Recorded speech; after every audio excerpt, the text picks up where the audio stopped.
Martin has a brilliant drama for you all to watch. It's called Mayflies. It's funny, it's heartbreaking, and it will have you hooked. It tells the story, Martin, of two friends, doesn't it? 30 years apart. And this is very emotional. It's a real love letter to friendship and to youth, isn't it? Yeah, I mean, it's set in two timelines. I mean, it was quite heartbreaking for me when I read the script and I saw there was a 20-year-old, and I realised there's a younger me now, and I can't play that 20-year-old part. But yeah, the young guys do a phenomenal job, and it's just this, as you said, it's a love letter looking back at these guys' friendship and their kids, going to gigs, talking about films and all that stuff. There's they talk quite heavily about like Stand By Me and stuff in it, and that was a film I loved growing up, and there's a great line in that. I think it's you don't have the friends you had like when you were 12 years old, and I think that's true. You get your bonds with people that age when you grow up like you just don't have. And you can pick up where you left off, doesn't matter how much time has passed. And there is actually 30 years later, there's a moment in this when Tully has some news for Jimmy. Take a look. I've got 4 months, and that's the short of it. Don't believe it. Get another opinion. It's not a matter of an opinion. You can go private also. I'd rather die than go private. I know. It can't be 4 months. You look fine. They must have got it wrong. It sounds like Anna. She wants me to have chemo. I'm not doing it. Tully, you have to. You can't just check out. You've got responsibilities. Like what? Who to? Us. Your family. The people who love you. Oh. Yeah. I mean, it's really, you know, heartbreaking as well to just watch it. And there's a very serious question about to be asked of your character, Jimmy, isn't there? Yeah.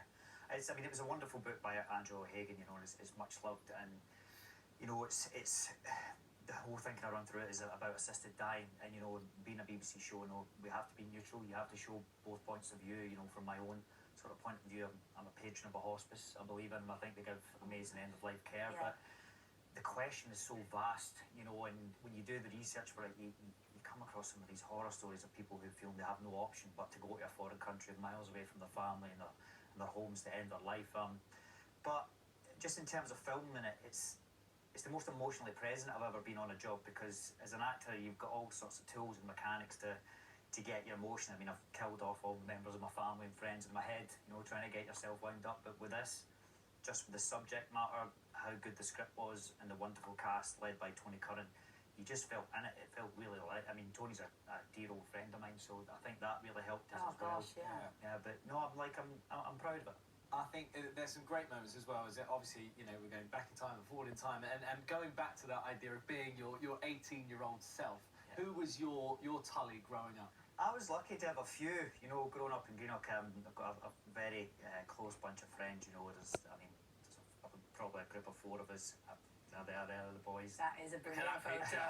That's got 1990s written all over it. It's a Shawnee shirt, man. But yeah, I mean, those boys, we've all been best man at each other's weddings, you know, and Michael was in a picture that I've known since I was 2 years old, you know, and as I say, I've been very lucky with my job to go across the world and have great friends in London and LA, but you never have friends like the ones you had growing up. You always go back home in the end, don't you? And, you know, you got into acting and adventure from a young age, but there was one person who particularly inspired you, wasn't there? I was an Indiana Jones fanatic. Love it. Absolutely love it. But I think it was one of those moments in cinema as well. Like, it's when he comes out that submarine and you see the guy going, where's Indy, and then he pops up and the music comes on. I think it was one of the very first times for me in terms of what the power of cinema, because it's not just, it's everything about it, the scope of it. And to see the new trailer and he's charging through Glasgow on horseback the other night, I mean, that was a thing of joy. You know, our industry at the moment up there is thriving, you know, and having mayflies and having the rig coming out up there, you know, I'm chuffed to bits to be part of it.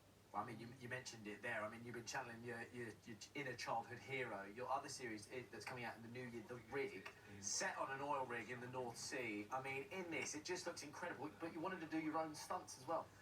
I did. I mean, because, again, coming back to Harrison Ford, it was something I heard him say when I was young, because he's a bit of a hero of mine, and he's right, look, stunt people do an incredible job, and they're there for our safety, and the professionals do, but I do feel when you cut to that wide shot of the stunt person, you lose something because you don't see the jeopardy for the actor or whoever's playing it. So I think it's doing as much as you can so the audience connect to you going through it. So Yeah, I had some interesting days on this. I don't know with the spoils and stuff, but we got up to some wild stuff. It looks incredible. It really both does. projects. And two things that are completely different. Yeah. See, that's the joy of Martin Compston. You can do it.